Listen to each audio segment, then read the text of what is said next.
एक कहानी मुझे बहुत प्रीति कर रही है।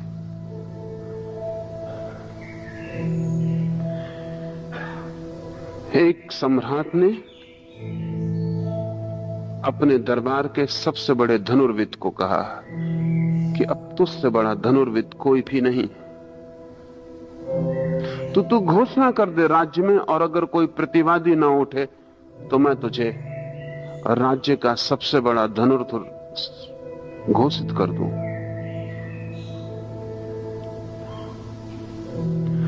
द्वार पर जो द्वारपाल खड़ा था वो हंसा, क्योंकि धनुर्विद ने कहा कि घोषणा का क्या सवाल है, घोषणा कल की जा सकती। कोई धनुर्विद नहीं है जो मेरी प्रतियोगिता में उतर सके। द्वारपाल हंसा तो धनुर्विद को हैरानी हुई। लौटते में उस बूढ़े द्वारपाल से उसने पूछा, तुम हंसे क्यों? उसने कहा कि मैं इसलिए हंसा कि तुम्हें अभी धनुर्विद्या का आता ही क्या है।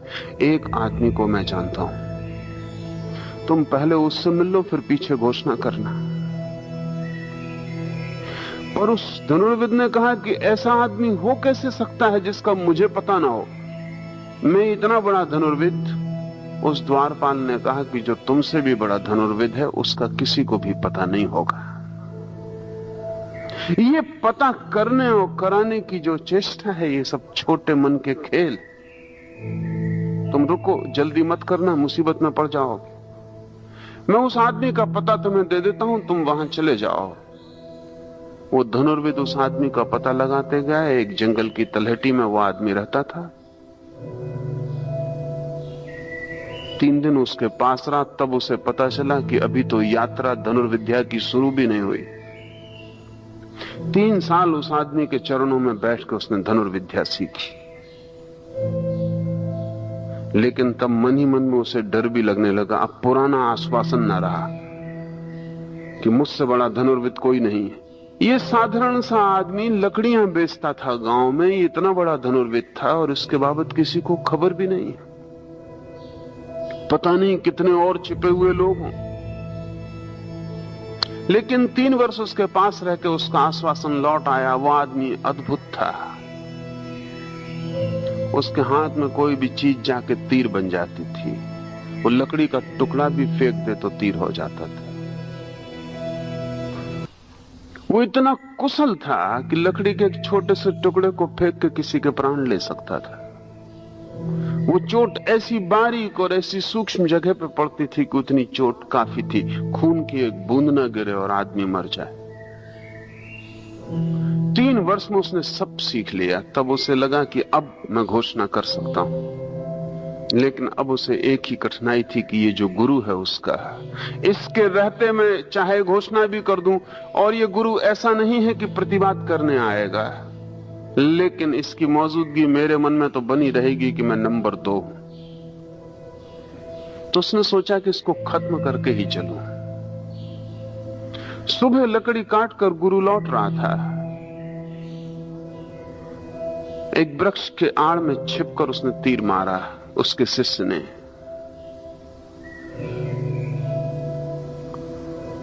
गुरु तो चुपचाप लकड़ियां काट के लौट रहा था।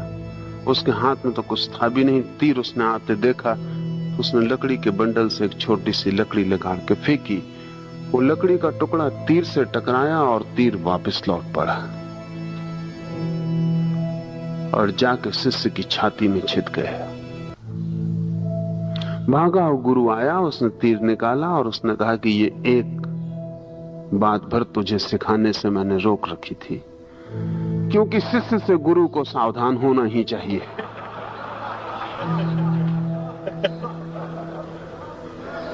क्योंकि अंतिम खतरा उसी से हो सकता है। लेकिन अब मैंने वो भी तुझे बता दिया, और अब तुझे मुझे मारने की जरूरत नहीं। तू समझ कि मैं मर गया। तू अब जा सकता। मैं एक लकड़हारा हूं और अब धनुर्विद्या मैंने छोड़ दी आज से।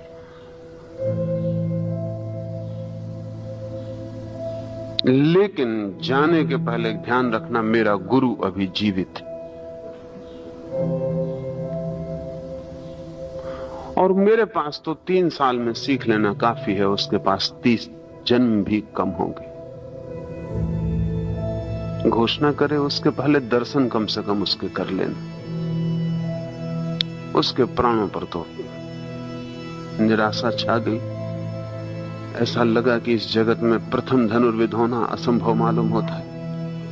कहां है तुम्हारा गुरु और उसकी खूबी क्या है? क्योंकि तुम्हें देखने के बाद अब कल्पना में भी नहीं आता कि और ज्यादा खूबी क्या हो सकती है। उसके गुरु ने कहा कि अभी भी मुझे लकड़ी का एक टुकड़ा तो फेंकना ही पड़ा। इतनी भी आवाज, इतनी भी चेष्टा, इतनी भी वस्तु का उपयोग मेरी धनुर्विद्या की कमी है। मेरे उस गुरु की आंख भी तीर को लौटा दे सकती थी, उसका भाव भी तीर को लौटा दे सकता था। तू पर्वत पर जा, मैं ठिकाना बता देता हूं, वहां तू खोजना। वो आदमी पर्वत की यात्रा किया। उसकी सारी महत्वाकांक्षाएं धूल धूसरित हो गई। उस पर्वत पर सिवाय एक बूढ़े आदमी के कोई भी नहीं था जिसकी कमर झुक गई थी। उसने उस बूढ़े आदमी से पूछा कि मैंने सुना है कि यहां कोई एक बहुत प्रख्यात धनुर्विद रहता है, मैं उसके दर्शन करने आया हूं। उस बूढ़े आदमी ने इस युवक की तरफ देखा और कहा कि जिसकी तुम खोज करने आए हो वो मैं ही हूं। लेकिन अगर तुम धनुर्विद्या सीखना चाहते हो तो गले में धनुष क्यों टांग रखा है? उस आदमी ने कहा, धनुष क्यों टांग रखा है? धनुर्विद्या धनुष के बिना सीखी कैसे जा सकेगी? तो उस बूढ़े ने कहा, जब धनुर्विद्या आ जाती है तो धनुष की कोई भी जरूरत नहीं रहती। ये तो जरूरत तभी तक है जब तक विद्या नहीं आती, और जब संगीत पूरा हो जाता है तो संगीतज्ञ वीणा को तोड़ देता है, क्योंकि वीणा तब बाधा बन जाती। अगर अभी भी वीणा की जरूरत हो तो उसका मतलब है संगीतज्ञ का भरोसा अपने पर अभी नहीं आया, अभी संगीत आत्मा से नहीं उठता, अभी किसी इंस्ट्रूमेंट, किसी साधन की जरूरत है। जब साध्य पूरा हो जाता है साधन तोड़ दिए जाते।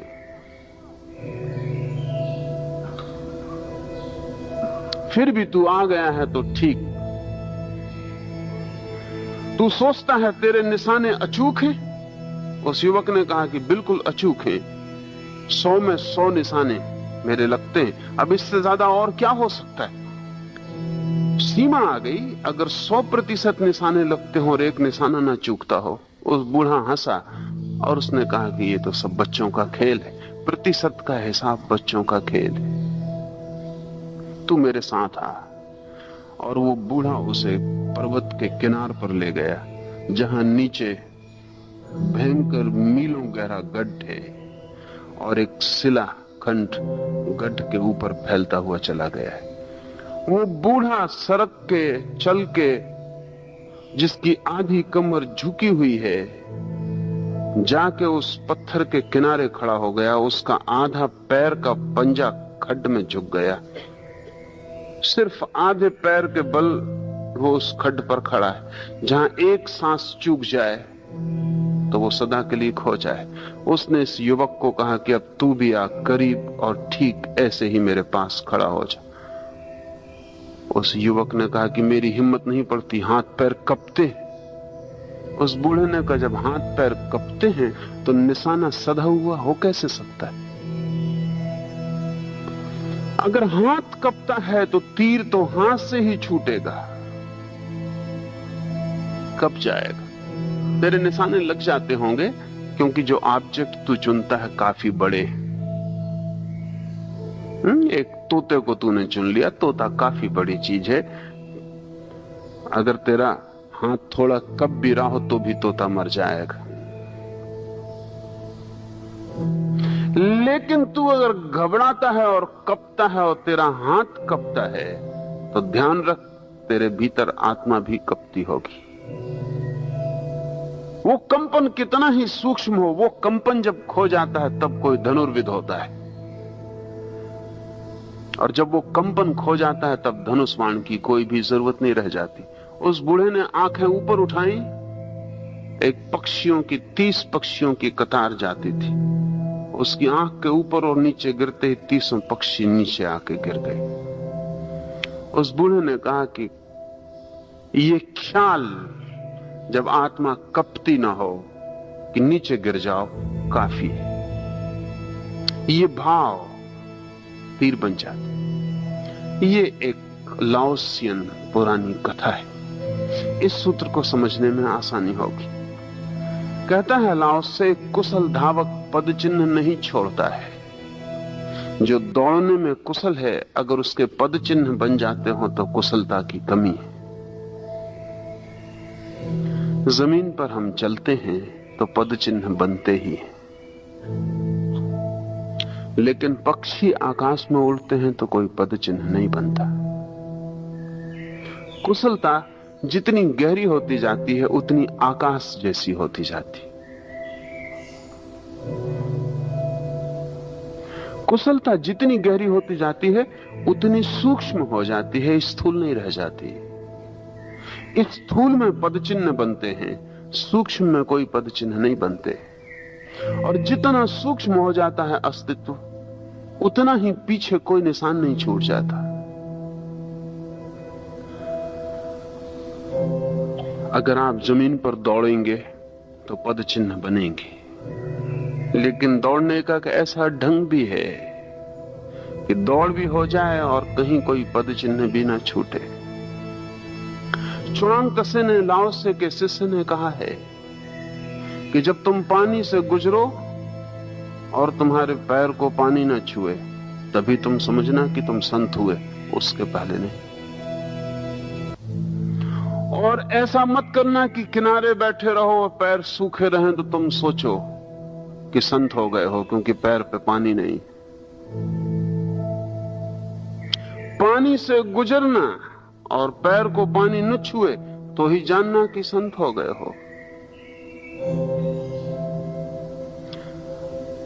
जटिल है बात थोड़ी। एक आदमी संसार छोड़ के भाग जाता है, पानी छोड़ के भाग जाता है, किनारे बैठ जाता है, फिर पैर सूखे रहते हैं। इसमें कुछ गुण नहीं है, पैर सूखे रहेंगे ही।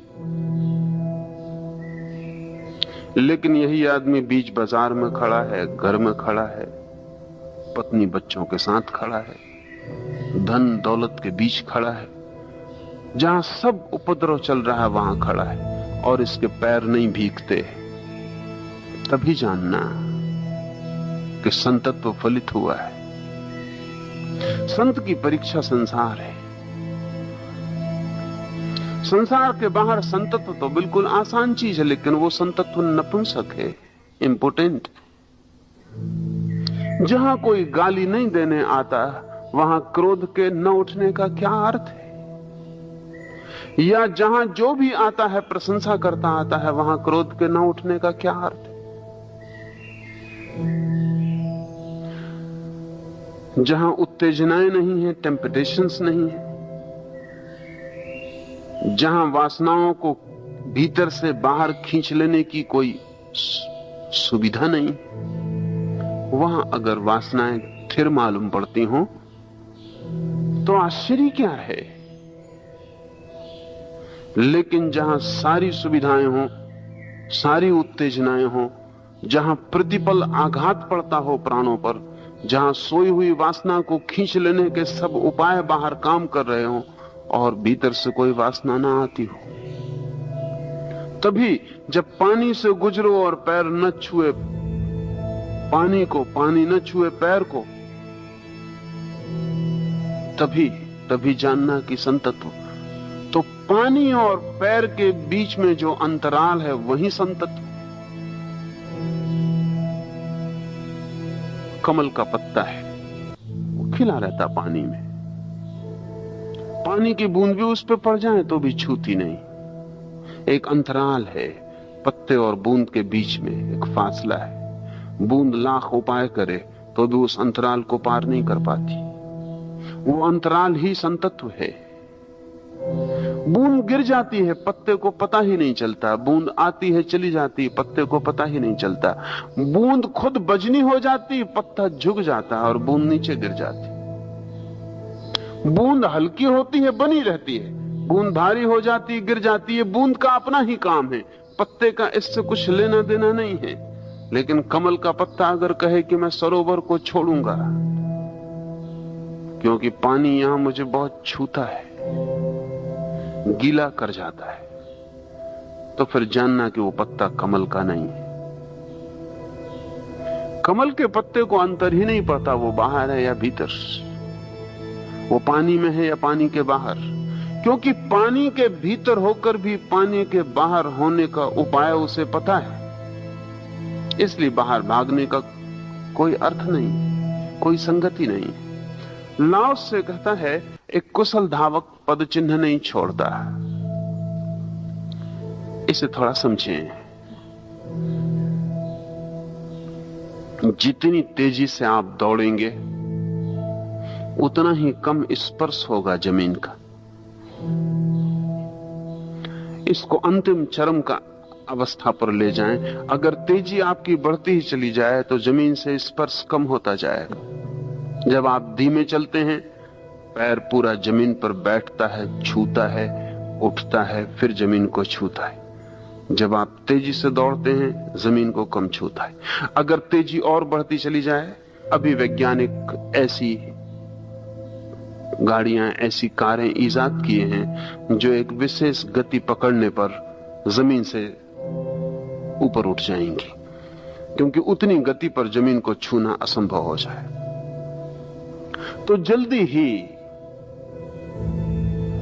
जल्दी ही जैसे कि हवाई जहाज एक विशेष गति पर टेक ऑफ लेता है, एक विशेष गति को पकड़ने के बाद जमीन छोड़ देता है, ठीक वैसी ही कारें भी एक खास गति लेने के बाद जमीन से 1 फीट ऊपर उठ जाएंगी। फिर रास्तों की खराबी निष्प्रयोजन हो जाएगी, उससे कोई फर्क नहीं पड़ेगा। रास्ते कैसे भी हों, गाड़ी को कोई अंतर नहीं पड़ेगा। रास्ता ना भी हो तो भी गाड़ी को कोई अंतर नहीं पड़ेगा। 1 फीट का फासला उस गति पर बना ही रहेगा। तो सिर्फ फासला पकड़ने के लिए रन ओवर की जरूरत होगी, उतरने के लिए, लेकिन बीच की यात्रा बिना कठिनाई के, बिना रास्तों के की जा सकती। लेकिन तब कार आपके घर के सामने से निकल गई हो तो भी चिन्ह नहीं छोड़ेगी। ये उदाहरण के लिए कहता हूं। ठीक ऐसी ही अंतस चेतना में भी गतियां हैं। कुशल धावक जब चेतना में इतनी गति ले आता है तो फिर कोई चिन्ह नहीं छूटते, कोई चिन्ह नहीं छूटते। आप पर चिन्ह छूटते हैं उसका कारण संसार नहीं है, आपकी गति बहुत कम है। एक आदमी शराब पीता है, शराब के चिन्ह छूटेंगे। स्वभावतः हम सोचते हैं शराब में खराबी है, इतना आसान मामला नहीं है। शराब की चिन्ह छूटते हैं, शराब की बेहोशी छूटती है, क्योंकि शराब की गति और इस आदमी की चेतना की गति में जो अंतर है वही कारण है। इस आदमी की चेतना की गति शराब से ज्यादा नहीं है, शराब से नीची है। शराब ओवरपावर कर लेती, आच्छादित कर लेती। तंत्र ने बहुत प्रयोग किए हैं नसों के ऊपर, और तंत्र ने चेतना की गति को बढ़ाने के अनूठे अनूठे उपाय खोजे।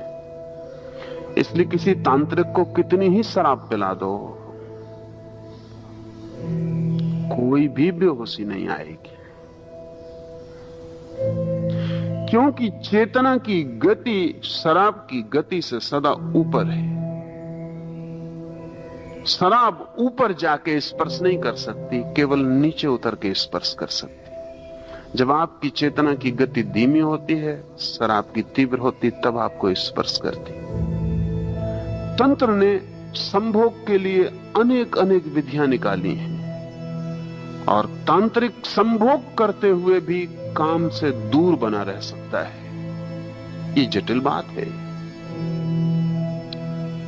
क्योंकि जब काम वासना आपको पकड़ती तो आपकी आत्मा की गति बिल्कुल खो जाती, काम वासना की ही गति रह जाती। इसलिए आप उससे आंदोलित होते हैं। अगर आपकी चेतना की गति ज्यादा हो तो काम वासना नीचे पड़ जाएगी। हमारी हालत ऐसी है, हमेशा हमने आकाश में बादल देखे अपने से ऊपर, जब कभी आप हवाई जहाज में उड़ रहे हो तब आपको पहली दफा पता चलता है कि बादल नीचे भी हो सकते हैं।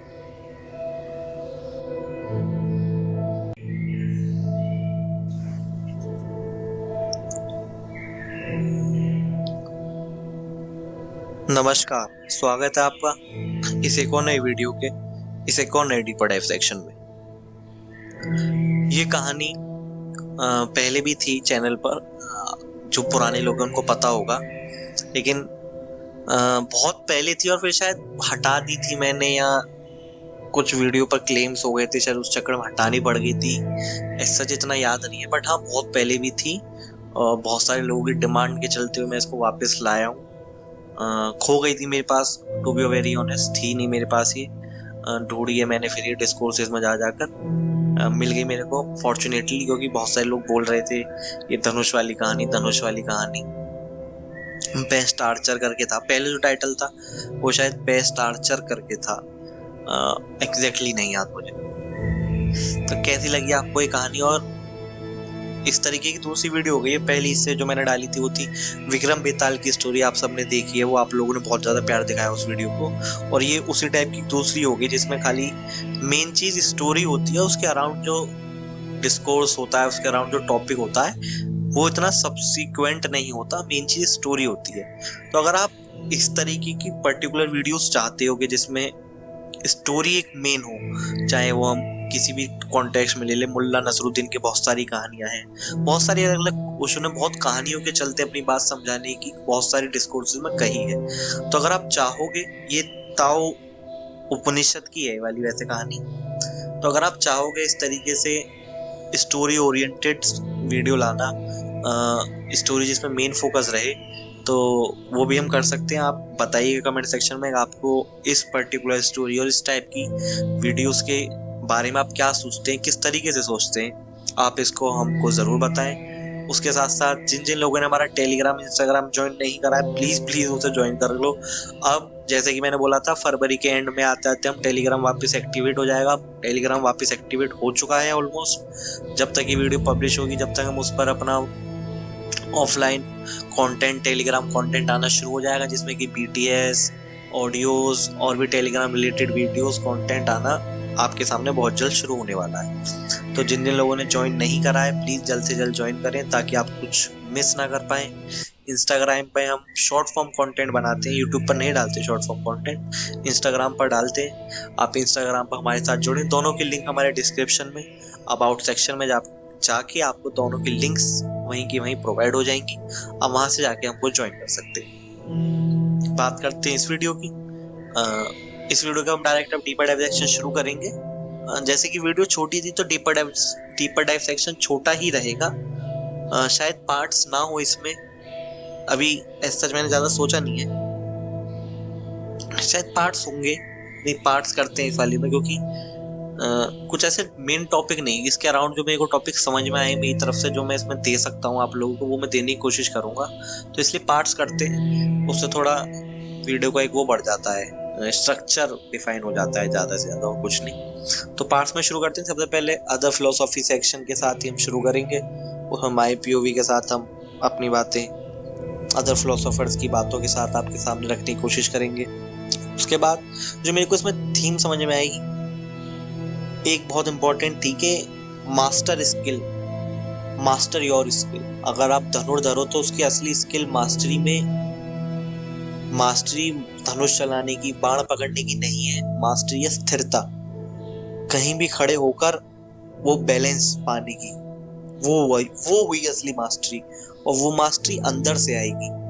वो आप संगीत वाली बात जो ने बोली है, संगीत में जब तक बाहर से जरूरत पड़ रही है तो वो मास्टरी नहीं। मास्टरी वो है जब किसी चीज की जरूरत ही ना पड़े। तो उस मास्टरी के रिगार्डिंग क्या मॉडर्न डेटा है हमारे पास, क्या मॉडर्न रिसर्चेस भी हैं कुछ ऐसी जो इन बातों के आसपास जाती हैं, हम उसको लाने की कोशिश करूंगा। और अंत में फाइनल मैसेज के साथ हम इस वीडियो को एंड करेंगे। उम्मीद करता हूँ आपको सब अच्छा लगेगा, तो प्लीज सुनिएगा हमारी बातों को। आपके जो सुझाव हो, जो बातें हो, पूरा सुनने के बाद आप हमको दे सकते हैं। अब जब हम सबसे पहले अदर फिलोसफी की सेक्शन की हम बात करेंगे, तो हम सबसे पहले बात करते हैं हमारे सामने चित्तू कृष्ण मूर्ति की। इनका कोर आइडिया था ऑब्जर्वेशन विदाउट जजमेंट। ये बात मैं बहुत सारी वीडियोस में पिछले में भी कह चुका हूँ जब मैं जित्य कृष्णमूर्ति की बात करता हूँ। तो स्किल मास्टरी के ऊपर जो मेरे को लगता है मेन था, उसके रिगार्डिंग में अगर तो मोस्ट लोग स्किल नहीं सीख पाते। ये कृष्णमूर्ति के अकॉर्डिंग था कि मोस्ट लोग स्किल नहीं सीख पाते क्योंकि वो कंपेयर करते रहते हैं, वो फियर में रहते हैं, वो रिजल्ट से अटैच्ड हो जाते हैं। कृष्णमूर्ति यहाँ ये कहते थे कि जब तुम बिना कंपैरिजन के ऑब्जर्व करते हो लर्निंग फास्ट हो जाती है। वही वाली बात है ओशो वाली के जब उस चीज में इतना मग्न हो जाते हैं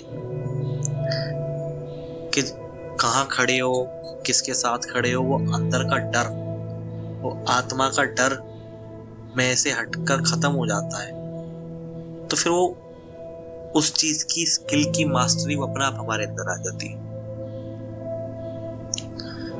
इसमें एग्जाम्पल से तरीके से अगर मैं कोशिश करूं अपनी तरफ से बोलने की, तो कि जैसे अगर तुम जिम जाके दूसरों से कंपेयर करोगे तुम एंशियस हो जाओगे। अगर तुम सिर्फ अपने फॉर्म पर फोकस करोगे तो ग्रोथ अपने आप एक नेचुरल होगी। मास्टरी कुछ एक लेवल नहीं है या कुछ एक पर्टिकुलर कुछ अचीवमेंट नहीं है। मास्टरी है बस एक pure attention without ego interference. यही बात जो ओशो ने बोली धनुष वाली बात को लेकर कि जब मैं का भाव खत्म हो जाएगा तो आत्मा का डर, वो सारे डर खत्म हो जाएंगे, और वो सब डर खत्म हो जाएंगे तो बचेगा क्या, एक अटेंशन, एक अवेयरनेस जिसमें ईगो नहीं होगी। वही मास्टरी है। उसी को जित्य कृष्णमूर्ति ने इस तरीके से हमारे सामने रखा। दूसरे फिलोसोफर की हम जहाँ बात करेंगे तो हम बात करते हैं लाओ त्से की, जो जिस उपनिषद से जिसका ये पार्ट ही है, ताओ उपनिषद का पार्ट है ये वाला वीडियो। तो लाओ त्से कहते हैं एफर्टलेस मास्टरी की तरफ। वी जो उनका कॉन्सेप्ट था एफर्टलेस एक्शन, जिसकी बात ओशो ने भी करी क्योंकि ताओ उपनिषद से ही था ही।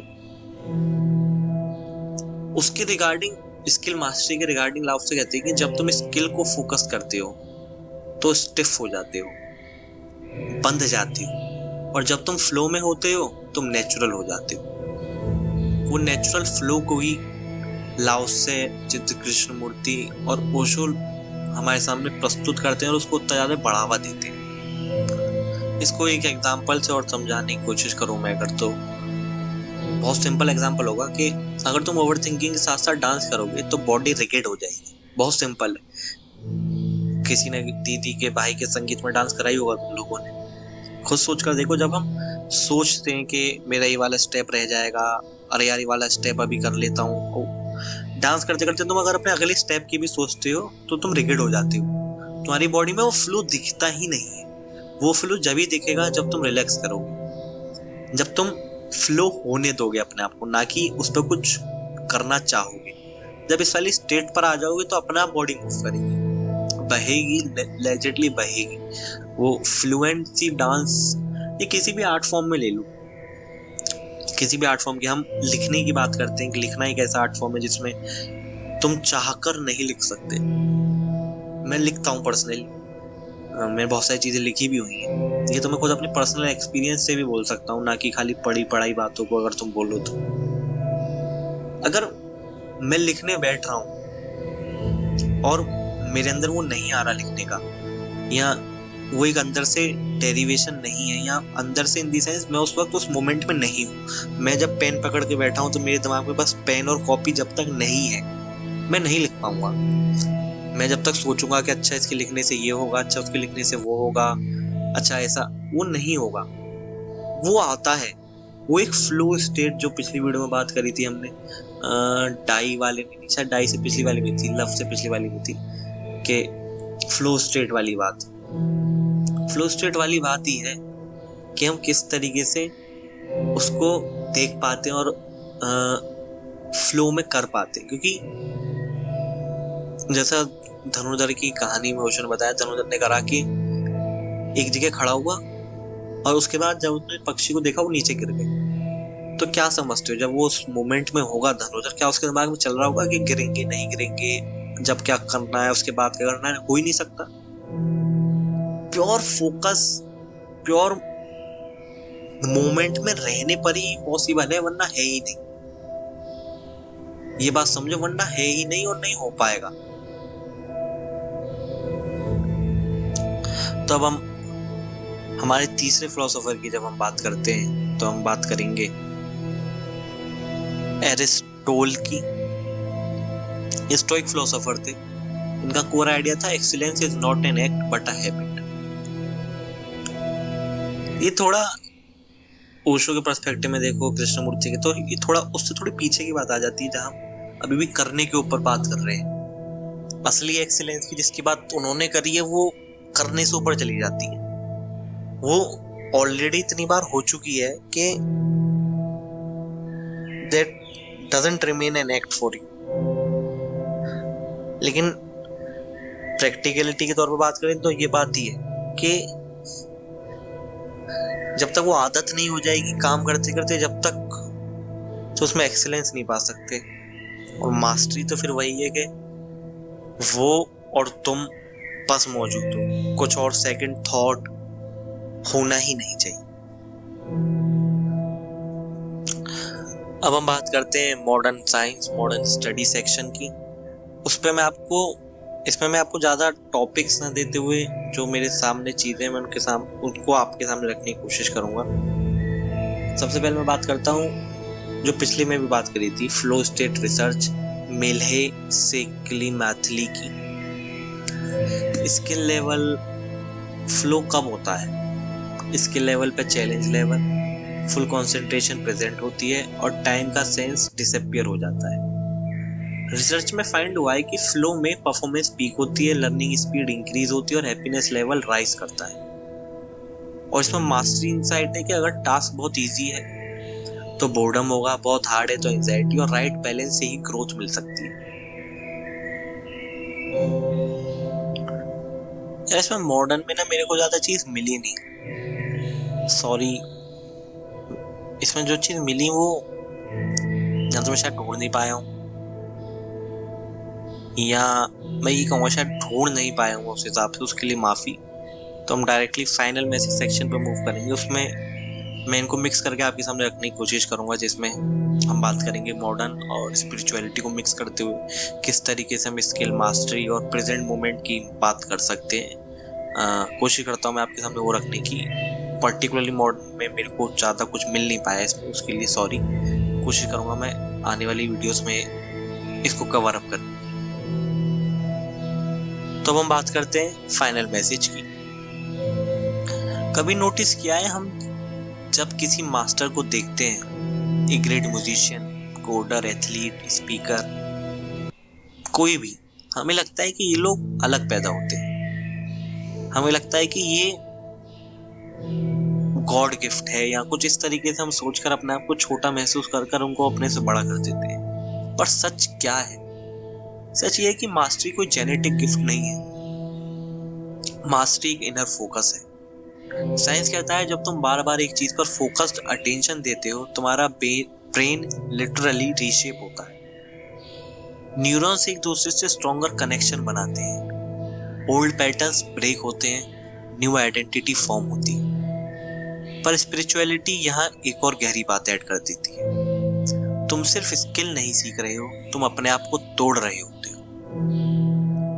मास्टरी का पहला फेज रोमांटिक होता है, excitement, motivation, high energy.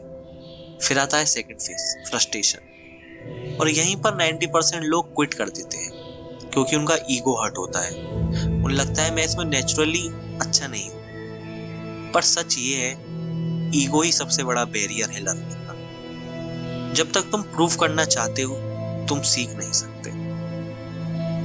Learning तब शुरू होती है जब तुम एक्सेप्ट करते हो I don't know. Spiritual traditions हमेशा कहते रहे हैं एम्प्टी हो जाओ, खाली हो जाओ। साइंस ने भी यही कहा है, नोविस माइंडसेट फास्टेस्ट ग्रोथ देता है। और एक और डीप बात, स्किल मास्टरी का रियल टेस्ट टैलेंट नहीं होता, रियल टेस्ट होता है बोर्डम टॉलरेट करना। हर स्किल का एक इनविजिबल डेजर्ट फेस होता है, कोई रिजल्ट नहीं, कोई सक्सेस नहीं, कोई प्रशंसा नहीं, कुछ विजिबली ग्रोथ भी नहीं, सिर्फ रिपीटेशन रिपीटेशन रिपीटेशन। यही वो जगह है जहाँ कैरेक्टर बिल्ड होता है, और यही वो जगह है जहाँ तुम डिसाइड करते हो तुम कैजुअल हो या कमिटेड हो। स्पिरिचुअल लैंग्वेज में बोले तो ये तपस्या है। जैसा ओशो ने बोला वो कमल वाली बात को लेकर, कि तपस्या ये नहीं कि बिना करे बाहर बैठ जाओ और बोलो कि मेरे को तो इससे फर्क ही नहीं पड़ता। तपस्या है कमल के फूल की तरह पानी में रहना और उस पानी से फर्क ना पड़ने देना, वो है तपस्या। ना कि ये है तपस्या के बाहर बैठकर पैर पानी में पैर डाल दिए और बोलते अरे मुझे तो पानी से ये नहीं है, फलाना डिब्बा। साइंटिफिक लैंग्वेज में बोले तो this is natural reinforcement through sustained effort. दोनों सेम बातें बोल रहे हैं, स्टे। लेकिन इसमें बात समझो, मास्टरी केवल ग्राइंड नहीं है, कुछ बार बार करना नहीं है। अगर तुम सिर्फ पुश करोगे तो बर्नआउट हो जाओगे।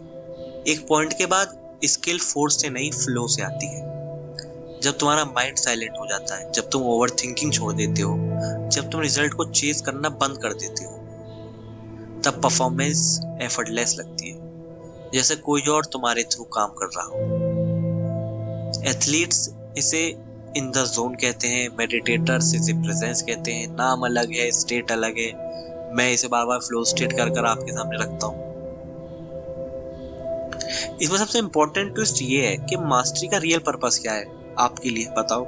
पैसा, फेम, वैलिडेशन? नहीं। अगर ये है तो वो मास्टरी नहीं, फिर हम किसी और तरफ जा रहे हैं। मास्टरी तुम्हें डिसिप्लिन नहीं सिखाएगी, मास्टरी तुम्हें सेल्फ रिस्पेक्ट सिखाती है। जब तुम एक स्किल के साथ कमिटमेंट निभा लेते हो, तुम अपने आप को प्रूव कर देते हो कि तुम अपने वर्ड के साथ खड़े रह सकते हो, और उस दिन कॉन्फिडेंस नेचुरल हो जाता है। कॉन्फिडेंस प्रैक्टिस से नहीं आता, कॉन्फिडेंस प्रॉमिसेस निभाने से आता है। और एक दिन ऐसा आता है जब तुम रियलाइज करते हो स्किल तुम्हें मास्टर नहीं की, स्किल ने तुम्हें मास्टर किया है। उसने तुम्हारा इम्पेशेंस तोड़ दिया, उसने तुम्हारा ईगो डिसॉल्व कर दिया, उसने तुम्हारी कंसिस्टेंसी सिखा दी, उसने तुम्हें सॉलिट्यूड में कंफर्टेबल बना दिया। तुमने गिटार नहीं सीखा, तुमने फोकस सीखा। तुमने कोडिंग नहीं सीखी, तुमने प्रॉब्लम के सामने काम रहना सीखा। तुमने पब्लिक स्पीकिंग नहीं सीखा, तुम फियर के बावजूद एक्शन लेना सीखा। और वही रियल मास्टरी है। तो अगर जब तुम किसी स्किल को मास्टर करना चाहते हो तो तेज मत भागो, रेस में मत भागो, डीप जाओ। कंपैरिजन छोड़ दो कि उसने मेरे साथ शुरू करा था, उसने कितना कर लिया, ये सब बचकानी बातें। कंसिस्टेंसी को चूज करो। उसके साथ साथ एक मन में ये मत रखो कि धोनी वाली बात, don't focus on the result, focus करो बस प्रोसेस के ऊपर। क्योंकि एंड में मास्टरी किसी और को इम्प्रेस करने का जर्नी नहीं होता, एक साइलेंट प्रॉमिस है जो तुम अपने आप से कहते हो और रोज निभाते हो। और याद रखना, टैलेंट तुम्हें शुरुआत दे सकता है, डिसिप्लिन तुम्हें प्रोग्रेस दे सकता है, लेकिन सिर्फ अवेयरनेस तुम्हें वो फ्रीडम देगी। और जब अवेयरनेस आ जाती है, स्किल सिर्फ एक टूल रह जाती है, तुम खुद आर्ट बन जाते हो। खुद को आर्ट बनाने के लिए अवेयरनेस लाओ, और उस अवेयरनेस तक जाने के लिए तालाब में कूदो, पानी में चलो। वो भागने वाले की तरह से जो भागने का असली वो है कि जो पैरों के निशान ही ना रहे, वो हाँ मास्टरी है। लेकिन शुरुआत तो भागने से हुई थी, रोज भागने से हुई थी। वो अवेयरनेस आएगी, लेकिन बैठे बैठे नहीं आएगी। मेरी बातों को, ओशो की बातों को, कृष्णमूर्ति, किसी की भी बातें सुनने से कुछ नहीं आएगा, करने से होगा। तपश्चर्या करने से होती है, ना कि कुछ बोल देने से। जो असली साधु संत वाली बात ओशो ने कही वो वही है। जब तक तुम गृह गृहस्थी में गए नहीं तो तुम कैसे बोल दो। उसकी खिलाफ हमेशा ओशो रहे कि तुम सब छोड़कर मत भागो, सब रहते हुए अगर तुम कर पाओ तो वो है असली तपश्चर्या, वो है असली आज के टाइम का मेडिटेशन। मुझे उम्मीद है आपको ये बात अच्छी लगी होगी। अगर आपने यहाँ तक सुना उसके लिए बहुत बहुत बहुत ज़्यादा धन्यवाद, बहुत दिल से प्यार। आपको जो लगता है आप अपने कमेंट सेक्शन में अपने विचार बताएं, किस तरीके से हम और बेटर कर सकते हैं, कौन कौन और नए टॉपिक्स पर हम वीडियो ला सकते हैं, आप हमारे सामने ज़रूर बताएं। हम पूरी कोशिश करेंगे आपकी जितना ज़्यादा हम उन चीज़ों को फॉलो करें। धन्यवाद, मिलते हैं आपसे अगली वीडियो में अगले हफ्ते संडे को। थर्सडे को आपको मिलेंगे। जैसा कि जो लोग नहीं उनको बता दूं, 2 तरीके की वीडियोस आती है, थर्सडे वाली, संडे वाली। थर्सडे वाली वीडियो में मैं नहीं होता, डीपर डाइव सेक्शन नहीं होता, संडे वाली में होता है। तो मिलते हैं आपसे डीपर डाइव सेक्शन में संडे को, बाकी वीडियो आपको इस अगले थर्सडे में मिलेगी। धन्यवाद।